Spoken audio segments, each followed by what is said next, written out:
The purpose of today's hearing is to receive testimony regarding the amphibious requirements and operational development plans necessary to effectively meet the U.S. combatant commanders' demands to engage forward, respond to crisis, and project power.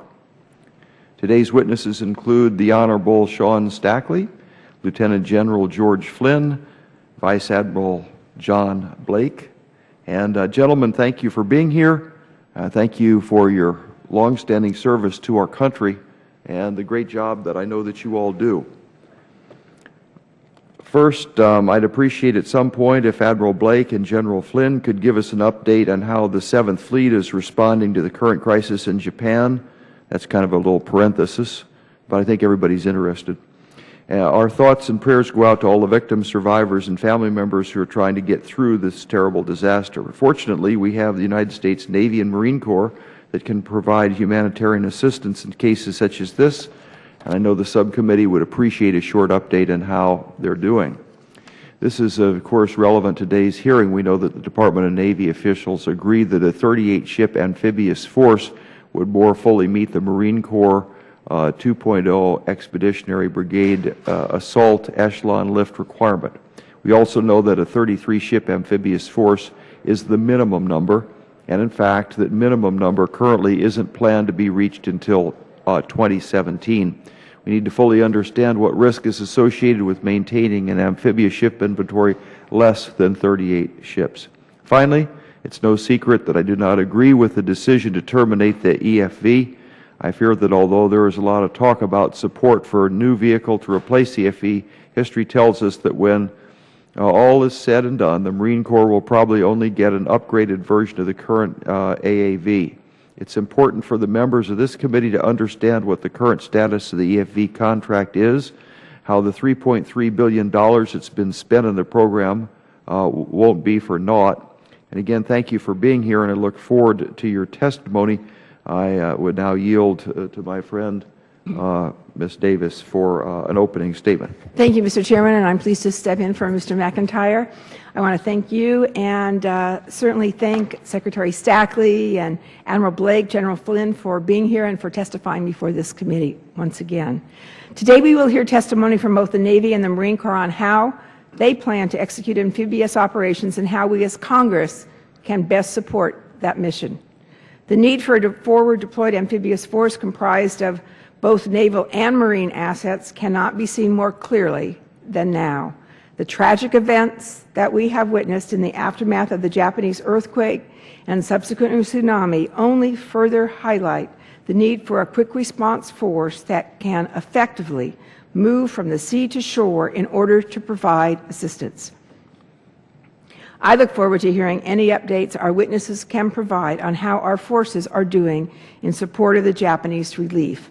Our thoughts and our prayers are with all those who have been affected. The Marine Corps represents our nation's 9/11 emergency response force, and that enables us to quickly respond to events anywhere in the world. There is no question that our Marines have been a crucial part of our forces in both Iraq and Afghanistan, but it is essential that we transition the Marine Corps away from being a second land force and back to one that is an amphibious-based expeditionary force. And in doing so, it is essential that we carefully examine what that force should look like, whether that be the appropriate number of amphibious ships or the most capable platform for moving Marines ashore. After the recent decision to terminate the Expeditionary Fighting Vehicle, the EFV, I am particularly interested to hear our witnesses' views on what the current requirement is for an amphibious vehicle. I would also like to hear what the requirements will be for any new follow-on vehicles, such as speed, distance, and plane requirements. I would like to hear from the Navy on what the minimum ship-to-shore distance is for Navy amphibious ships to safely deliver Marines ashore in a new vehicle. And I believe that these are important questions that should be carefully analyzed as we transition our force. Whether it is crisis response, disaster and humanitarian relief, or forward presence, our Navy and Marine Corps amphibious capability is a vital asset for the United States that we must maintain. Thank you, gentlemen, for your service and for being here today, and we all look forward to your testimony. Thank you. And Secretary Stackley, why don't you start off, and I'll let you determine your order, and then I know we have a bunch of people with a lot of questions. Yes, sir. Chairman Aiken, Representative Davis, distinguished members of the subcommittee, thank you for the opportunity to appear before you today to discuss amphibious operations and, more importantly, for your steadfast support for our sailors and Marines around the world. I propose to keep my opening remarks brief and submit a formal statement for the record with your concurrence. Sir? I concur. Thanks, sir. Mr. Chairman, your Navy Marine Corps team is the nation's force on the move, sea, air, and land. About 90,000 sailors and Marines are today deployed around the world, conducting missions that span the full spectrum of operations from humanitarian assistance, disaster response, to maritime security, to combat operations. Be it in response to the nation's call in Iraq or Afghanistan, or in response to events unplanned and unimagined in Libya or Japan, this team is first on scene and remains on scene, prepared to serve in whatever capacity the nation calls for. It is our will to exercise our freedom of the seas in times of peace, our mission to exercise command of the seas in times of war, and our ability to project forces ashore in the most austere environments, every ocean, every continent, that ensures our nation's readiness to respond to crisis or conflict wherever our interests are challenged. In considering our investments and capabilities required for the force, our first priority is in addressing the fight we're in and in taking care of our sailors and Marines in the fight. The Marine Corps in particular has been on point in key developments and rapid fielding of capabilities critical to this priority. In addition to these priorities, the 2012 President's budget request continues recapitalization of the Marine Corps' amphibious capabilities, an effort that has been sustained for over the past decade plus. The ships, aircraft, and vehicles required to conduct amphibious operations are uniquely capable of conducting ship-to-shore lift operations in environments ranging from austere to hostile, and it is the fleet's ability to aggregate at sea a mix of type and number of ships, aircraft, and landing craft that provides our ability to respond to a crisis or conflict at a scale appropriate to that crisis or conflict. So to this end, our amphibious force requirements have been shaped over the past decade to provide 2 Marine Expeditionary Brigade lift within an assault echelon of battle force amphibious ships, in addition to equipment prepositioned within our Maritime Prepositioning Force to support an additional brigade. As discussed at last week's shipbuilding hearing, 38 amphibious ships are required to meet the full extent of this requirement. In balancing risk across our shipbuilding program, the Department's plan builds a balanced mix of 33 amphibious ships, providing aviation and well-deck facilities to support combined vertical and horizontal lift operations by embarked aircraft, landing craft, and assault vehicles. And to this force, we're adding logistics lift capability with procurement of the mobile landing platform and joint high-speed vessel. The aviation component of amphibious forces is in the midst of total recapitalization. The President's budget request continues procurement of the MV-22 Osprey, remanufacture and new build of the utility and attack versions of the H-1 helicopter, development and limited rate procurement of the short takeoff vertical landing version of the Joint Strike Fighter, and new development programs for the heavy lift helicopter and the small tactical unmanned air system. These programs provide increased lift, air support, and aerial surveillance capabilities today in the case of MV-22 and H-1, and within the future years' defense plan in the case of the Joint Strike Fighter, heavy lift helo, and unmanned air systems. As well, we're here today to address landing craft and ground combat tactical vehicles required for amphibious operations. In determining the force structure and capabilities required to respond to the wide range of environments and threats potentially confronting amphibious operations, the amphibious force must balance lift, mobility on water and land, range and speed, survivability, firepower, and command and control. The key elements of horizontal lift for amphibious operations are the Landing Craft Utility, or LCU, which provides low-speed, high-volume ship-to-shore transfer of personnel and equipment, the Landing Craft Air Cushion Vehicle, or LCAC, which provides high-speed ship-to-shore transfer of equipment, and the Amphibious Assault Vehicle, or AAV, a tracked amphibious vehicle which provides lift over water and over land and limited protection and fire for a squadron of Marines. I would like to highlight 2 programs in particular. The LCAC fleet, whose service life has been extended through a SLET program, requires recapitalization commencing later this decade. Accordingly, this year we will be opening competition for a new ship-to-shore connector, a modern replacement for the LCAC, to provide high-speed ship-to-shore transfer of Marine Corps ground vehicles. The Amphibious Assault Vehicle was planned to be replaced by the Expeditionary Fighting Vehicle, or EFV.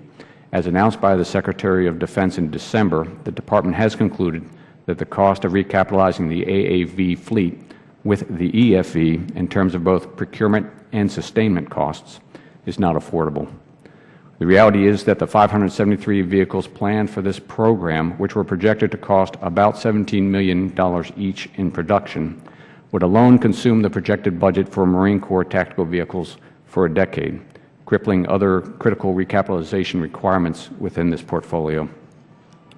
The decision to terminate the EFV is accompanied with the decision to pursue an integrated vehicle modernization effort comprising investment in AAV upgrades to extend that vehicle's mission effectiveness, the development of a new amphibious combat vehicle to replace the AAV that will leverage investment made in the EFV and be defined and designed from inception with affordability as a key requirement, and acceleration of the procurement of a Marine personnel carrier, a low-risk capability that complements the assault vehicle program. As we consider future development and recapitalization efforts for our ground combat tactical vehicles, the increased emphasis on distributed command and control and vehicle survivability, armor, and protection systems has introduced significant challenges to these vehicles' mobility and their affordability. The decision to restart our assault vehicle program reflects the challenges posed to all of our future programs and the need to address affordability head-on early on. In sum, the Department is committed to continuing its efforts to recapitalize the force of ships, aircraft, and vehicles which provide our nation the forward presence and the unique ability to rapidly deploy forces from ship to shore across the wide spectrum of environments and threats that challenge our operations. Added to these operational challenges, we have yet new affordability challenges which are causing us to revisit past decisions and acquisition strategies. Mr. Chairman, thank you for the opportunity to appear before you today. I look forward to answering your questions. Thank you, Mr. Secretary. And General Flynn, were you next, or have you guys picked an order? Okay, why don't you go ahead, General Flynn. Mr. Chairman Aiken, Representative Davis, and members of the committee, it's good to be here with you again today, this time to discuss amphibious operations. I'm happy to join Secretary Stackley and Vice Admiral Blake. We have submitted a joint written statement, so like Mr. Stackley, I will be brief. Today, your Marine Corps executes its role as America's expeditionary force in readiness and is operationally relevant because it is enabled by the United States Navy and the ships they crew and maintain. The product of this partnership is the ability to conduct a variety of amphibious operations against the full range of military operations that prevent conflict, respond to crisis, and, if necessary, prevail in conflict. This operational flexibility is due in large part to this committee's continued support. I thank you for that, and I thank you for the support of all our Marines and sailors. During the Cold War, U.S. forces were largely based overseas with access maintained through an extensive network of forward bases. In many ways, as the world and the operating environment have changed, we have also changed our approach. Today, U.S. forces are largely based within the United States, and our ability to exert influence overseas is reliant on expeditionary operations and capabilities, both forward-postured and surged, that can overcome diplomatic, geographic, and/or military impediments to access. Amphibious capabilities remain critical enablers for overcoming access challenges and the key means to project power and influence events to shore. The military challenges we will face in the future will include state and very possibly non-state actors in possession of modern anti-access and aerial-denied weapons and technologies, meaning that amphibious operations, even those conducted for benign purposes like humanitarian assistance, may be conducted in an uncertain or even hostile environment. Overcoming these challenges requires innovative tactics and capabilities. This is why I believe Secretary Gates said in August that the Marines' unique ability to project combat forces from the sea under uncertain circumstances is a capability that America has needed in this past decade and will require in the future. As current events have shown, this could not be more true. While some still question both the necessity and feasibility of amphibious operations, Today, again, as recent events have shown, they are needed. These modern-day operations bear little resemblance to the operations and sacrifices made at places like Tarawa, Peleliu, and Iwo Jima. As we look to the future, we are not looking to replicate those battles or that level of self and courageous sacrifice. This is why we continue to evolve the tactics and capabilities to use the sea as maneuver space and as a base to conduct ship-to-objective maneuver, which allows us to avoid heavily defended areas where feasible and defeat likely adversaries. In humanitarian operations, these same littoral maneuver capabilities allow us to deliver disaster relief supplies directly to the points needed ashore, rather than dropping them off on the beach where they would be dependent upon a devastated, austere, or non-existent infrastructure and transportation system for distribution. Partnered with the United States Navy, Marines are forward deployed today and responding today to crisis and still engaged in combat operations in Afghanistan. This past year alone, our sea-based forces conducted humanitarian assistance missions in Japan, Pakistan, Haiti, and the Philippines, recaptured the pirated ship Magellan Star and rescued its crew from Somali pirates, rapidly reinforced in Afghanistan by committing the battalion landing team from the forward deployed 26th Marine Expeditionary Unit, and then reinforcing the 26th Marine Expeditionary Unit aboard the Kearsarge and USS Ponce with another 400 Marines flown in from the United States in order to respond to crisis in North Africa. History teaches us that preventing conflict is equally as important as responding to crisis. Amphibious capabilities that provide forward presence and assured access are a critical enabler for both. This is validated by the continuous increase in the geographic combatant commander demand signal for amphibious forces. Since 2007, the geographic combatant commanders' cumulative requests for naval forces have grown 86% for amphibious ready groups and Marine Expeditionary Units and 53% for individually deployed amphibious ships. While our geographic combatant commanders are unconstrained in their request, our job is to determine how best to meet their demand given the resources available. For the foreseeable future, we will continue to maintain a forward-based amphibious ready group and Marine Expeditionary Unit in the Western Pacific and maintain continuous presence in the Arabian Indian Ocean as well. As recent events in North Africa and the Middle East demonstrate, it may also be necessary to maintain presence in the Mediterranean and along the coast of Africa. In an era of declining access and strategic uncertainty, the operational value of amphibious forces for missions across the range of military operations cannot be overstated. Amphibious capabilities provide mobility, persistence, and responsiveness, without which our nation would be disadvantaged in its ability to respond to crisis. If these capabilities are allowed to decline, the alternatives would likely involve higher operational risk and higher cost. Again, thank you for the opportunity to provide an update to the Congress. I look forward to answering your questions. Thank you, General and Admiral.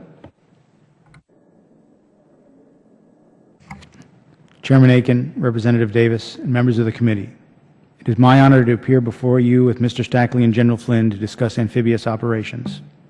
Today, over 57,000 of our sailors are deployed, with 26,000 on land or at sea in the Central Command Area of Operations. 50% of our fleet is underway, and roughly 40% of our ships are deployed. Our sailors are on point throughout the world, projecting power in Afghanistan, providing deterrence against North Korea, conducting counter-piracy operations in the Indian Ocean, maintaining global nuclear deterrence, providing ballistic missile defense in the Arabian Gulf, Western Pacific, and Eastern Mediterranean, and building partnerships in Africa, South America, and the Pacific. Our sailors also answer the call to support humanitarian relief and disaster assistance when needed, as we did last year in Haiti and Pakistan. Even today, our sailors and Marines are responding to world crises, maintaining stations off the coast of Libya and helping the people of Japan. Our national security and economic prosperity depend upon a strong Navy that can keep the sea lanes free, deter aggression, safeguard our sources of energy, protect the interest of our citizens, and reassure our friends and allies. To do this, our Navy must maintain its global reach and persistent presence while delivering war-fighting capability wherever and whenever it is needed. In partnership with the Marine Corps, the Navy Amphibious Forces support the core capabilities of our maritime strategy, including power projection, deterrence, forward presence, maritime security, and humanitarian assistance and disaster relief.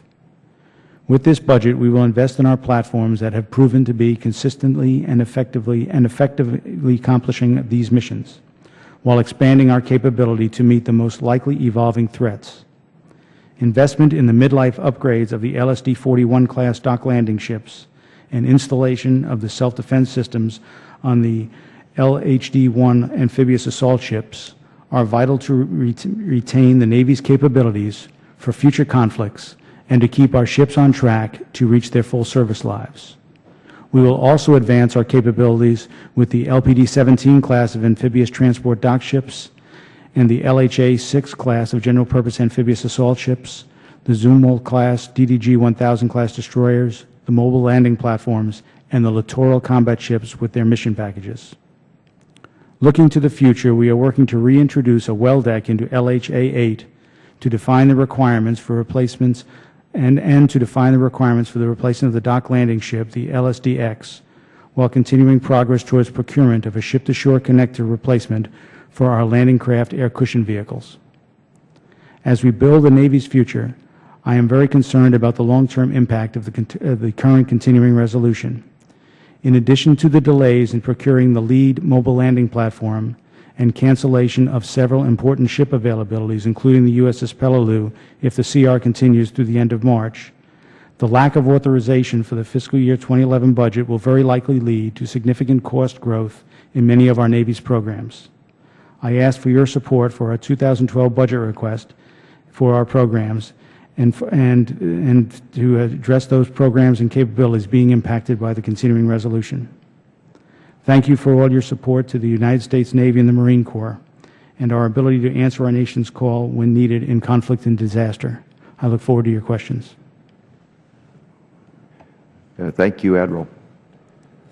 As we were talking just briefly before the beginning of the hearing, one of the concerns I've had all the way along is the fact that, particularly on the Marine Expeditionary Vehicle, that was the thing that was my #1 interest for our hearing today, that I haven't just seen a simple, here are the different alternatives, here's how much each one cost, and this is why we think this one is the best.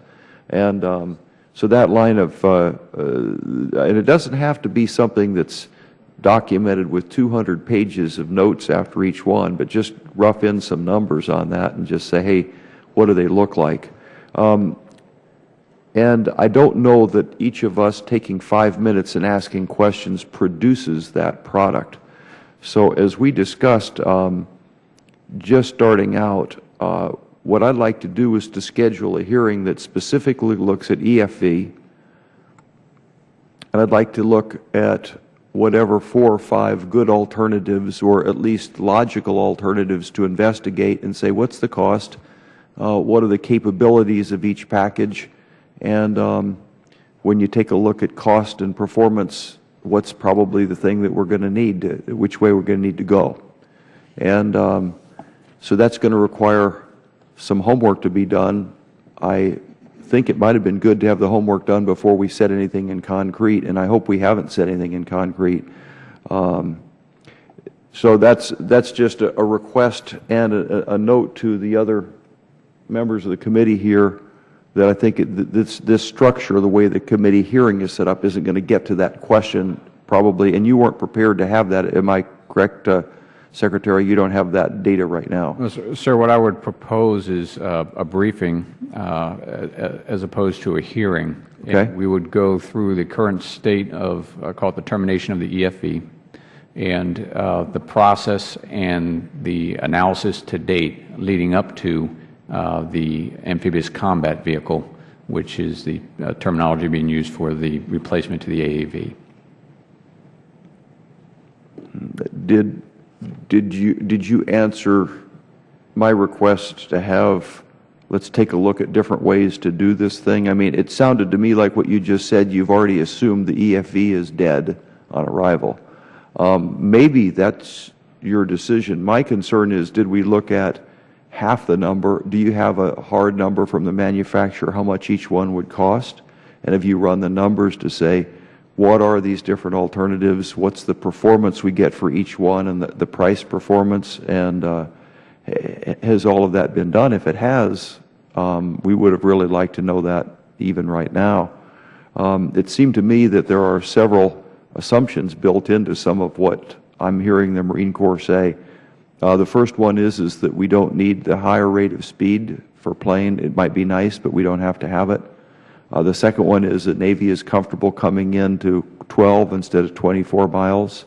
I understand that maybe there's some technology that gives you some comfort to do that for the time being, but is that assumption 20 years from now a good distance to be 12 miles off the shore or not? That's a big assumption.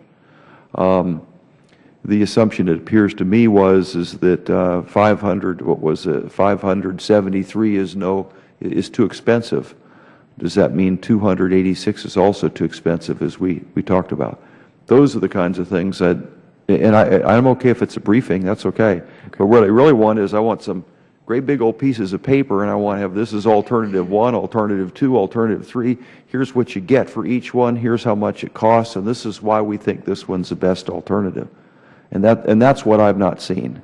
Yes, sir. And what I have seen is what I believe are some pretty good-sized assumptions built into the direction you're going. And I'm not sure those assumptions, everything depends on assumptions, and I'm not sure those assumptions are, first of all, the standoff distance from the Navy from the shore. What's that like now? What's it going to be like 5 years, 10 years out? Because as you guys say, the enemy has a vote too. And they're going to be developing cheaper weapons that maybe can try to still hit our ships at closer distances. A little more distance is a lot of safety.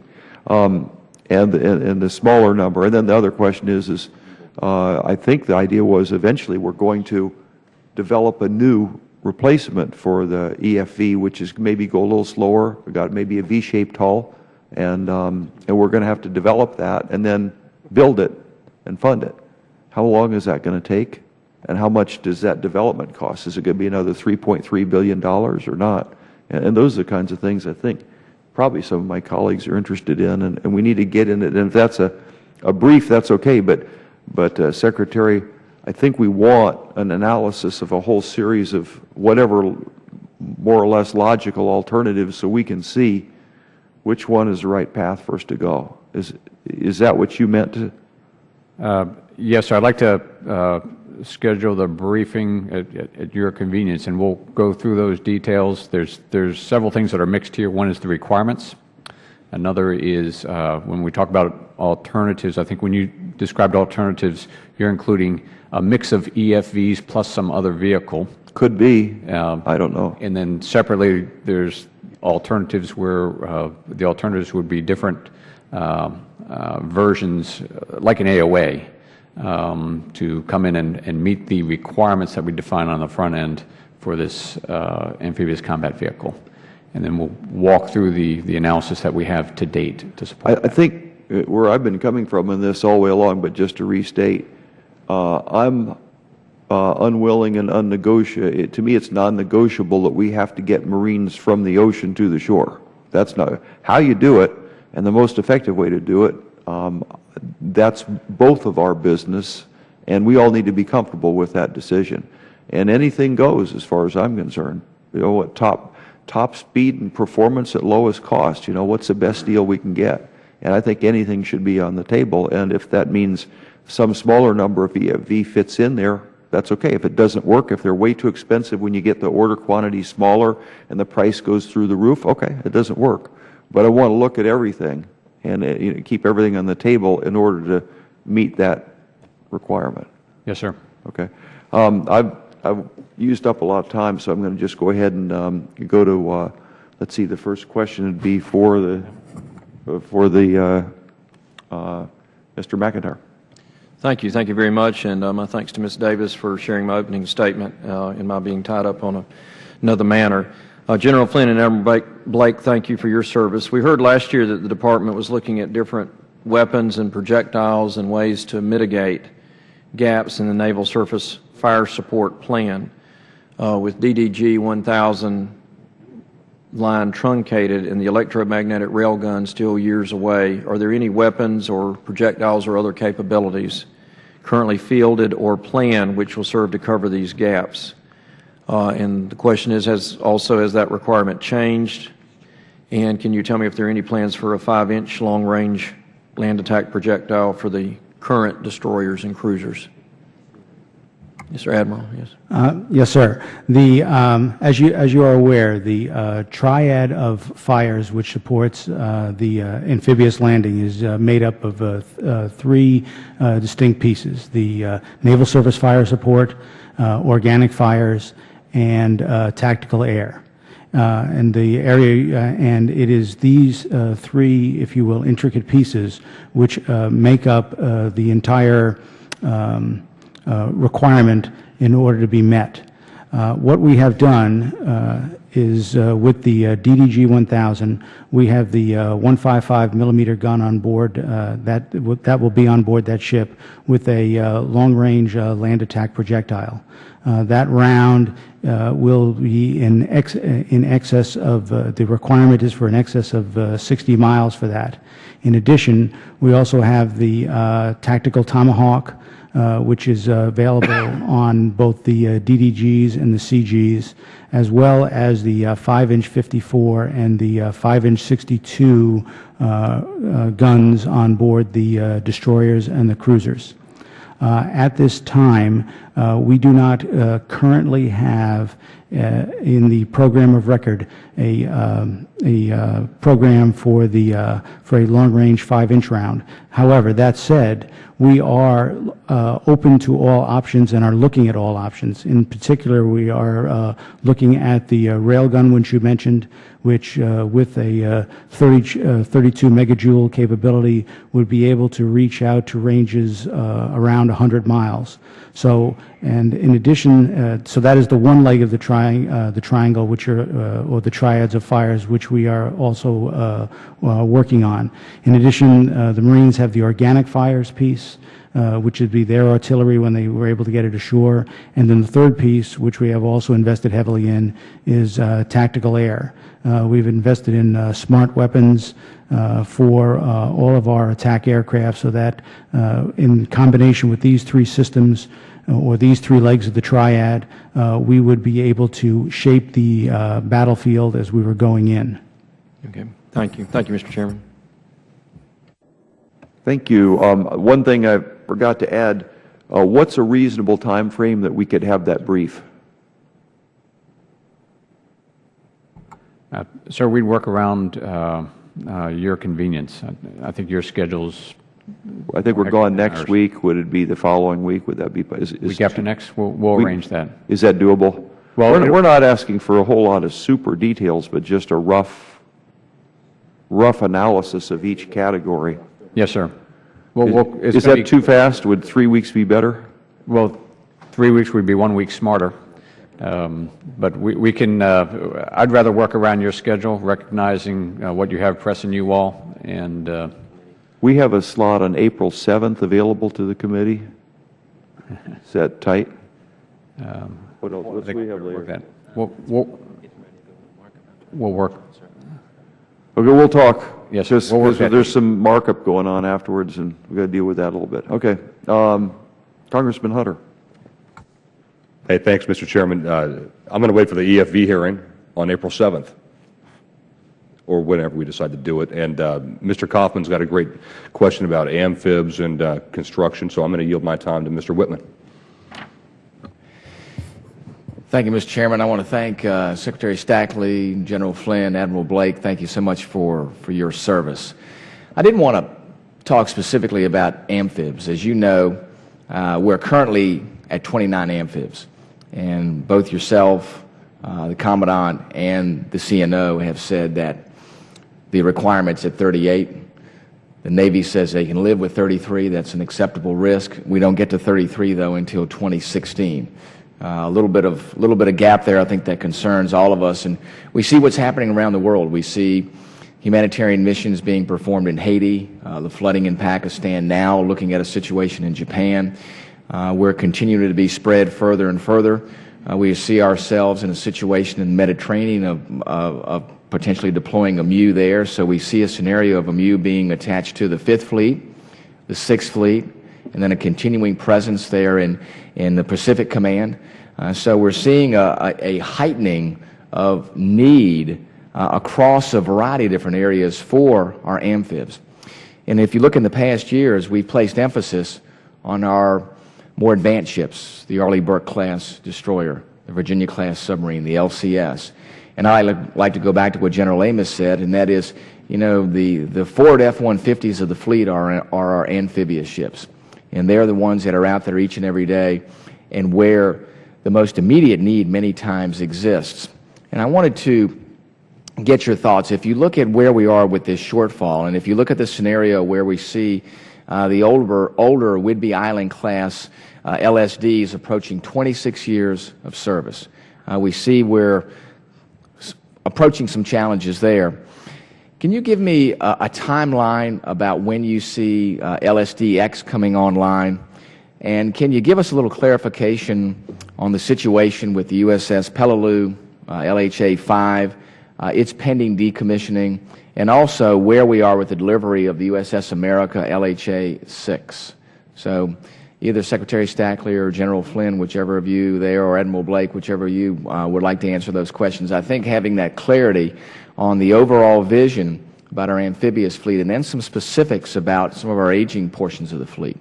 Yes, sir. Let me propose to split the response here. I'll start with, let me just start with the plan right now for shipbuilding in terms of amphibs. You highlighted LHA-6, the America. She's under construction right now at Ingalls. She is about a year behind. Our projected delivery date for the LHA-6 is about a year later than what we had contracted for. And as a result of that, we have decided to extend the service life of the Peleliu to minimize a gap in terms of big deck amphibs. So she's about 30% complete, and 2015 timeframe she'll be in service. The follow-on ships to the America class LHA-7 is in the 2011 budget request, and so that's one of the ships that's caught up inside of the continuing resolution, but we are continuing to work with Northrop Grumman Shipbuilding in terms of planning and advanced procurement of materials to try to keep that ship's schedule preserved as much as possible while we work through the balance of the budget and the negotiations associated with that ship.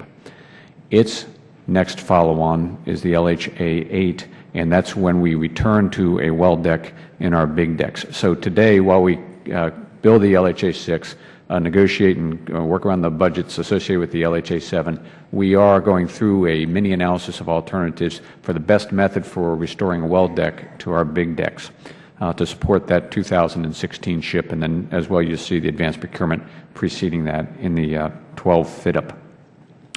The LSD class, as Admiral Blake referred, we are conducting a midlife upgrade. That is high priority inside of our budget to ensure that we are able to not just sustain them to their service life, but ensure that they're both mission effective and affordable in terms of upkeep and maintenance through the balance of their service life.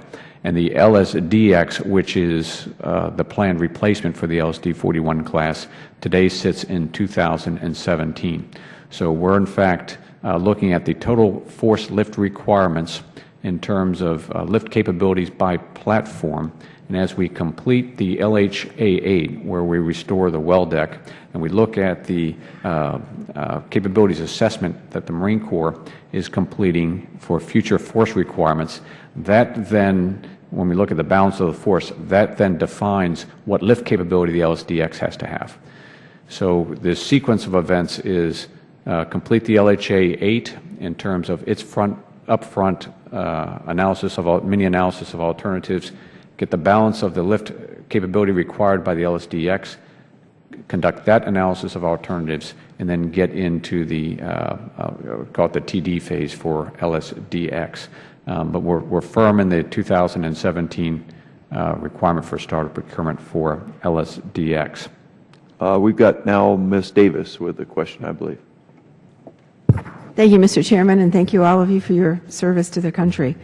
I wanted to ask about our operations in Japan right now and the disaster relief there, and to have a better understanding of how our amphibious assets are being used there, and what you see as the importance of those assets in these kinds of activities. I know strategic shaping, looking at environments and how we can better position ourselves for non-combatant evacuations, other activities. What role is that playing now, and how critical really is that? Ms. Davis, right now the forces, it is a combination of forces over there. It's not the amphibious, it's not the ESG, the Essex ESG in particular, because as you are aware, they're part of our permanently forward deployed forces that are over there. They are in the process of supporting events in Japan. In addition, the Ronald Reagan Strike Group was redirected and is now in position off the northern part of the island where the bulk of the events are taking place, and they are in support of events on the ground. In fact, they are using their helo support in order to move both food and supplies ashore.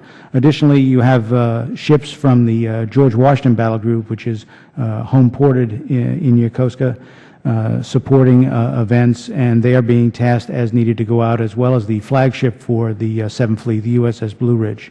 So the 7th Fleet commander at this time has the Essex ARG, ships from the GW Battle Group, as well as the Ronald Reagan underway, supporting that.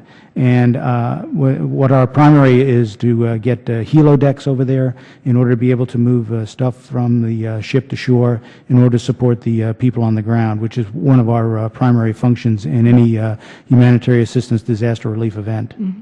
So looking at that area, at least, of response is not a critical issue in terms of losing any of the amphibious-related platforms. That's not the issue No, ma'am. that we would be facing. Can you talk a little bit more about how that effort is organized generally? I think I've been asked whether are the commanders in the field at that time in control? I mean, who is in charge? And is there confusion sometimes about who should be in control, who should be in charge? No, ma'am. Basically, you've got the PACOM, the Pacific Commander, the combatant commander in that theater. Underneath the Pacific Commander, you've got the Fleet Commander. Both of them are at Pearl Harbor. Then when you walk it down, you come to the 7th Fleet Commander, who has his flagship in Yokosuka, and then you also have Commander Naval Forces Japan, a 2-star, who is on the, if you will, the shore side, and so they all work in conjunction, and then and they all work for the PACOM. Is that same level of expertise really available in all the commands across the globe? Yes, ma'am. For our Yes, ma'am. And I can only speak for the Navy, but that is the way we're organized in order to be able to operate. In addition, you've also got the Marine Corps elements which are participating, because, as you are aware, the Essex ARG has Marines assigned to them, as well as you've also got the 3rd MEF down at Okinawa, which is available to support, and they can, of course, shift forces, and they will be falling under Pacific Command there. And everybody is trained in those efforts. I think we're obviously doing a substantial job there, and I appreciate that. I think that it's very important. Yes, ma'am. In fact, one of our greatest skills is we are an expeditionary force, and then we are able to go forward and perform a full spectrum of operations. As I mentioned in the opening remarks, we can do everything from power projection to deterrence to what we're currently doing, which is humanitarian assistance and disaster relief. Where is the need in that arena that we're not able to meet right now? I'm not sure I understand your question, ma'am. In all the operations that are being done now, the use of the carry groups, et cetera, is there anything that we're lacking in the ability to help and support in that region? No, ma'am. The way the Pacific Commander, the combatant commander in theater, would be requesting forces, and they would be working through Pacific, the Fleet Commander, and then it would go right on down. And if you needed assets to be shifted from the continental United States, then they would go back to the 3rd Fleet Commander, pull those forces. They would then chop to 7th Fleet, if you will. The chop is a term we use when you go from one commander to another, and that is exactly what we do. It's how we always operate. And they would also, if necessary, be able to pull forces from Pearl Harbor or from any of the West Coast ports. You could even go to the East Coast ports if you needed to. Thank you. Congressman Kaufman. Thank you, Mr. Chairman. First of all, Mr. Secretary, and I thank you so much for your service, Admiral General, your service to this country as well. I do have one question on the EFV, and then I want to talk about some of our shipping requirements. But that is that, Mr. Secretary, my concern is that to meet our requirement, ship-to-shore requirement, we're just going to use a service life extension program for the AAV. Do you plan on simply modernizing the AAV and say it meets the requirements, or is a new vehicle needed, and what's really your position on this? Yes, sir. I'm going to share this response with General Flynn here. In terms of the AAV and meeting requirements, when we move from EFV to this amphibious combat vehicle, we're in the stage of actually defining what's the limit of capability that we can bring to this vehicle and still have it be an effective fighting vehicle for the Marine Corps. And the capabilities that we're looking at that were cost drivers on the EFV that we're trying to scale back into the range of affordability, speed is a major driver. So we're looking at the speed, distance, time equation, which comes back to the issue that Chairman Aiken raised, which is how far from shore do you plan to deploy the force? And speed is the critical element there. So speed was a major cost driver on EFV. Speed is frankly I'll call it a deficiency on AAV today. We have to do better in terms of the speed that the AAV brings to the force. So we've got to increase our capability that the AAV has today in speed or mobility. Another area that we had already planned on upgrading the AAV for is survivability. So it's an old vehicle. The survivability requirements have increased, driven a lot by experience in Iraq and Afghanistan.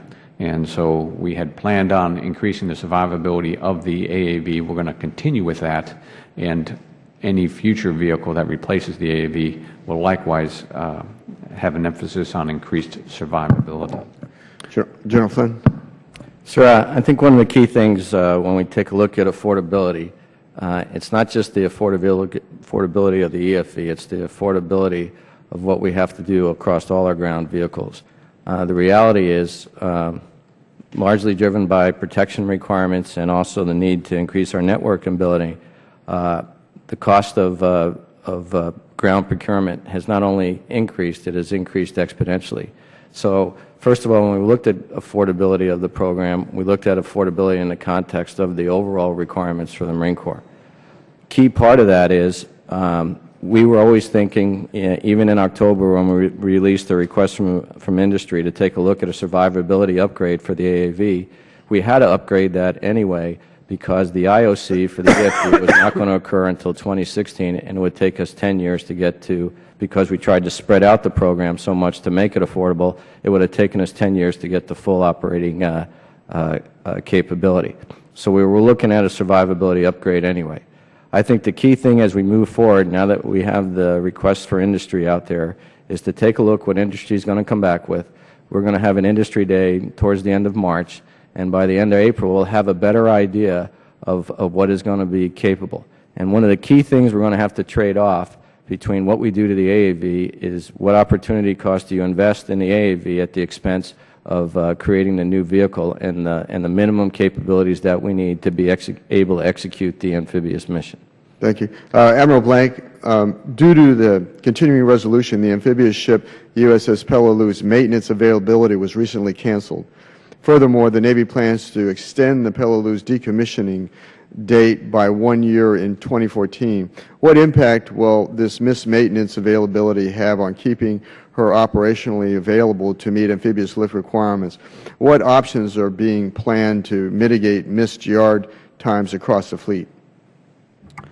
Sir, first of all, Peleliu is only one of 5 ships that are, as a result of the continuing resolution, as of 30 March, we will be required to cancel 5 avails. That'll be the Peleliu, which you mentioned. We've also got to cancel a LSD-41 class availability.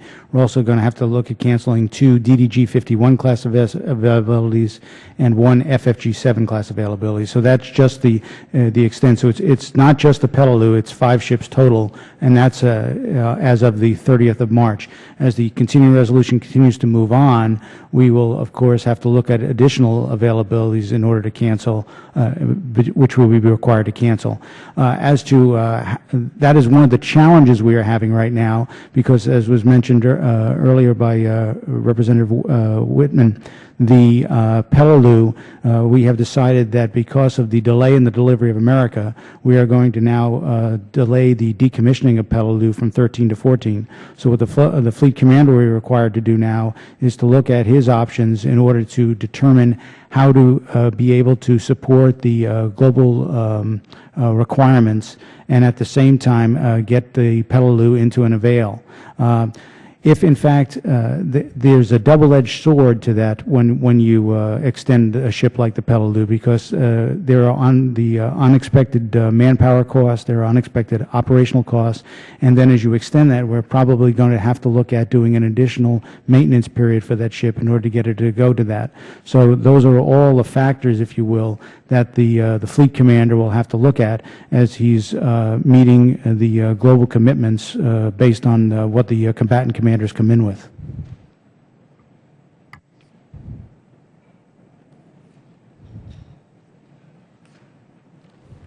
Mr. Kritz? Thank you, Mr. Chairman. Thank you, gentlemen, for being here. Although we are going to have a briefing on EFV, I have some issues that I wanted to ask about because I'm a little confused about how we got to where we are still. Because I'm reading through the Nunn-McCurdy certification and the analysis, and this is only less than 4 years ago. And the analysis came up, it said the lowest program acquisition unit cost, PAUC, was associated with upgrading the AAV alternative. Okay, that's lowest cost. Next lowest was estimated for the fix the EFV alternative, and the New Start alternative had the highest cost. So we're ending the EFV as we know it, and we're really going to a New Start, which, according to the Nunn-McCurdy, was the highest cost alternative. And I'm just curious as to what has changed that either makes this a false statement or makes what we're doing actually going to cost more. And I'm not trying to beat a dead horse here, but what I'm trying to figure out is that there's a level of confidence that we have to have in the information that we're getting. And this was the best information we had at the time, which predates me, of course. But I'm trying to figure out, well, where are we going? Now, I know that the RFI just went out, what was that, about a month ago? And the request was asking for a New Start, an upgraded AAV, and I'm going to go to the AAV, which does what, on a good day, about 8 knots? Yes, sir, that's correct. Okay, so, and now the drop-in distance has changed. So we've got an issue, because initially it was 25 nautical miles, now it's 12. Is that correct? Sir, the launch distance, what we put out in the RFI, is at a minimum launch distance of 12 nautical miles. Minimum launch distance of 12 nautical miles. Okay. And when the Nunn-McCurdy was done, sir, the launch distance that was part of Nunn-McCurdy was 10 to 20 miles. Oh, so we're still within that range? Yes, sir. Okay. Now, as I understand it, we tried to make the EFV do 25 knots so that it could plane and travel up to 25 nautical miles. Is that correct? Sir, what drove it to plane was the ability to get up to be able to do, I guess, in around the 25 knot requirement, because it all goes back to this speed, distance, habitability requirement on the vehicle to get ashore. That's where the trade would be. If you say what changed, what changed a little bit is how we're looking. What changed is how we're looking at the requirement. So how long can you? What distance do you have to traverse? What's the speed that you're going to traverse, and what's the habitability in the vehicle? And if you can be comfortable in the vehicle, we can do some trades there, and that's where the trade is. And then what also changed since the Nunn-McCurdy breach is all the other things that are affecting the affordability of this program, and not just this program, but the other things that we need to do around it. That's what's changed, sir. Okay. Now, it's my understanding that you don't want your Marines in the vehicle on the sea more than maybe 40 minutes, or they're going to get beat up so badly that they're not going to be as effective when they hit the shore. It depends on the vehicle, sir. I would say that's true for the AV. Again, it's the quality of the ride. Is it cool? Are you sucking in diesel fumes? Are you bobbing up and down? That's what you do in the AAV. On the EFV, when it was up on plane, it was a relatively smooth ride. The climate was pretty good. So as we look at a future design, the key part that we're going to be is what is the habitability, if you will, or the quality of life in the back of the vehicle. That's a key thing we're going to have to look at in the new alternative. And one of the cost drivers was it having to plane was what drove the cost up so much, because it was, I don't know if it was new technology, but it was pretty forward-thinking technology. Is that correct? Yes, sir. The complexity, the size of the engine to move it, to bring it up on plane, and also the complexity of the technology to configure the vehicle to plane. So we're probably going to, if we're still looking at 12 nautical miles, you're still going to have to plane. So we're not saying right now that we think we're going to have to plane. There may be an option to get that far that would not require planing. Okay. Well, I just figured 12 nautical miles, you've got to be going 18 knots to do 40 minutes. So that's pretty fast. Okay. Well, and one thing I was unclear with as my time runs out is that when the Nunn-McCurdy hit, the $1993 for the EFV was $13.3 million. Is it now 17.3 or something like that? Is that in $93 or is that current dollars? In FY07 dollars, it was about $17 million, sir, in FY07 dollars. Okay. All right. Thank you. Thank you, Mr. Chairman. Mr. Ridgell. Thank you, Mr. Chairman. And Secretary Stackley, General Flynn, and Admiral Blake, thank you very much for your testimony today. And I just want to pick up a bit on this discussion of speed and hull design. I know from, frankly, a lifetime of adult boating and reading all the magazines, there's just some profound physics taking place between a planing hull and a non-planing hull when moving at displacement speed. So, General, would you just comment, please, on, you mentioned that I believe that the speed at which you want the new vehicle to be able to approach the shore has not yet been determined. Is that correct? That's correct, sir, until we have a better idea of what the alternatives are. Okay. Well, we're going to be, as we look at this balance between speed and the V-shaped hull design, let me ask you this. Is part of what we're trying to accomplish as well the ability of this vehicle, once on land, to withstand an IED? So that's one of the things that's changed since the initial development of the EFV is we've learned a lot more about protection. We've learned a lot more about underbelly blast protection than we knew in the past. You know, in some cases we're even beyond V-shaped hulls. We may be inserting chimneys in vehicles now to mitigate blast. So we've learned a lot about blast, and that's one of the things, if we start this anew, that we're going to be able to take a fresh look at is how do you get the better blast protection that we'd like to see in this vehicle. So, but wouldn't you say that you'd probably start out with a bias in favor of a V-shaped hull? So I wouldn't be biased towards a V-shaped hull, because what I'm seeing now is there are some things that may be even better than a V-shaped hull, just because of everything that we're learning about blast effects. Okay, very good. And I know the whole committee would be looking forward to seeing exactly what your requirements are going to be of the new vehicle.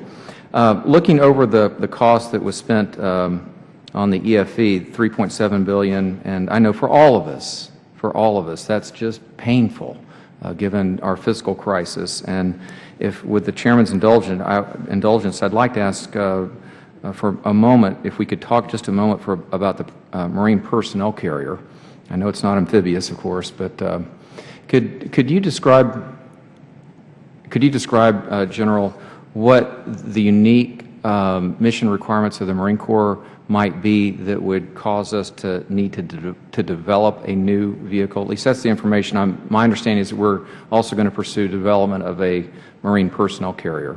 Sir, when the Expeditionary Fighting Vehicle went through the Nunn-McCurdy effort in 2007, one of the ways that we attempted to deal with affordability back there was we had a requirement for 12 battalions worth of armored or mobile lift. To make it affordable, what we then went down the road for is 8 battalions worth of EFV lift and 4 battalions of Marine personnel carrier lift. So that was when we first started looking at the Marine personnel carrier. It was a part of the effort. That's when we reduced the quantity of the EFV requirement from a little over 1,000 vehicles down to about 571. So that's where the origin of the MPC program was. It was if you will, the partner program to the Expeditionary Fighting Vehicle program. Sure. So the approach on the MPC is going to be a little bit different than the other vehicles. There are, we believe right now, 6 potential off-the-shelf or commercial off-the-shelf alternatives available right now. In addition, we have already built 1 technology demonstrator, so we have a pretty good idea of what this vehicle would look like. And again, the requirement is not new. The requirement goes back to 2007, and it was part then of the effort to make the EFV more affordable and to provide the 12 total battalions worth of armored lift that we were looking for on the battlefield. Well, I'm encouraged, and I applaud your effort at really looking at off the shelf. I know each one of us wants to squeeze every dollar of efficiency that we can. To the extent that we use something that's presently out there, we're going to leverage our money that much more. In the few seconds that are remaining, General, could you just for my benefit, help me to understand how the Stryker vehicle may or may not play into this? I know it's a sophisticated family of vehicles with a tremendous amount of capability. So one of the key requirements that we'll be looking for in a Marine personnel carrier is the ability to swim across rivers. That's it right there. So that is one of the key things, and plus I think as to what underbelly armoring is the best, and that's the second part of what we're really going to be looking at in the future, sir. Very good. Thank you. I yield back. Mr. Chairman. Thank you. Thank you very much. I want to continue with the line of comments and the questions that our chairman asked. And my first question has to do with the process. You obviously go through a very rigorous process in deciding what new platform you want to develop. We are not privy of that process at all. And so you come to us with an already made decision as to what that ought to be. And we're then placed in kind of an adversarial role because you have pride of authorship and you're in kind of a defensive role of defending what you are proposing. And we are kind of in an adversarial role with you. This is not a productive way to proceed. I would like, and I'm sure a number of our members would like to be involved in the process that you go through to make these decisions. You seek the advice of a lot of experts. You do wargaming. You look at the limits of technology. You look at the rate at which technologies are developing and could be developed, because many of these platforms are going to be with us for 30, 40, 50 years. So we need to be looking down the road, which I know was one of the concerns of our chairman. He was talking about standoff as what we do today, relative to standoff appropriate for what we will need to be doing 10 or 20 years from now. Can we be involved in that process? Yes, sir. I would describe, and this goes a little bit back to the earlier discussion about briefing in a couple of weeks in terms of where we are today. I'm frankly not aware of anything right now in our process that would be, let's put it this way. I believe that the process we're executing right now, we have the ability to be fully transparent with you all, to show you the analysis that we're doing, the trades that we're considering. This is after the fact, though. I'd like to be involved before the fact, so that we're involved in the. I'm sure you go through a very rigorous program before you decide what new platform you want to bring out. There is no fundamental reason we couldn't be involved with that, is there? Fundamentally, I think the decision to terminate the EFE program that was announced by the Secretary was not a traditional program New Start process.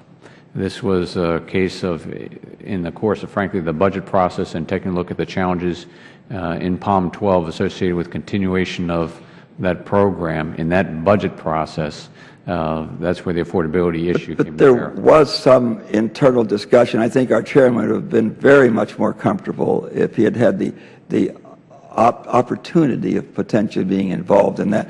Now, let me go to a specific question about this process. Technologies mature at various rates, and there are some physical limits to the asymptote for many technology advancements. In looking to the future for a mechanism of getting our Marines to the shore, with the access denial capabilities that our enemies are developing or could develop, I am not comfortable that we have done an adequate analysis of alternatives and have adequately competed the missions to decide that this amphib ship to shore is exactly the right thing to do. I do not know the rate at which these technologies will develop, but it's conceivable to me that access denial in the future will be so robust that we're not going to be able to get anywhere near 12 miles to the coast. In which case, don't you think we need another alternative for getting our Marines ashore? What we've got now, sir, is more than we need for most of our activities, going aboard to Haiti or to Libya or any of these places. You know, they don't have much access denial. But one day we will be in a war with a peer. They will have a lot of access denial. I am not comfortable that 12-mile standoff will be the right standoff 20 years from now. Are you? So I'm going to turn to the requirements officer to talk about the derivation of the requirement that establishes the. We have only 18 seconds. We can't do that. What I would like to do, sir, is to be involved in the process of how you got there. Our chairman is an engineer. I'm a scientist. We have very good professional staff that could benefit by being involved. Let me, in the time remaining, just describe the approach that was taken. The requirement to deploy Marines from 20-odd miles from shore was driven by principally by anti-ship cruise missiles. And at the time that requirement was established, we really had limited defense against anti-ship cruise missiles, particularly if they're coming from over the horizon.